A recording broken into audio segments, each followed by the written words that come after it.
Arlene, ano-ano yung mga inaasahang matatanong ng mga mambabatas sa pagdinig hinggil sa nangyaring malawakang blackout sa Panay Island? Aga, didinggin na nga ng Senate Committee on Energy mamayang 1:00 ng hapon ang power outages na nangyari sa Panay Island. Pangungunahan niya ni Senator Raffy Tulfo bilang chairman ng komite.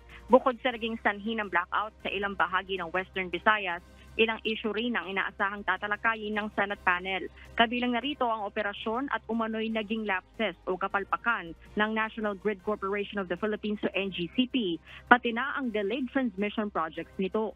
Inaasahang ding masisilip ang prangkisa ng NGCP. Kasunod ng panawagan ni Senator Tulfo, natanggalan na ng prangkisa ang state grid operator. Ganoon din ang paghimay sa plano ng Department of Energy para sa pangmatagalang solusyon sa power supply shortages at pagkamit sa energy security sa bansa.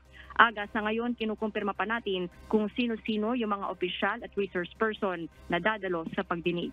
At yun muna ang update. Balik sa'yo, Aga. Maraming salamat, Arlene Delgado.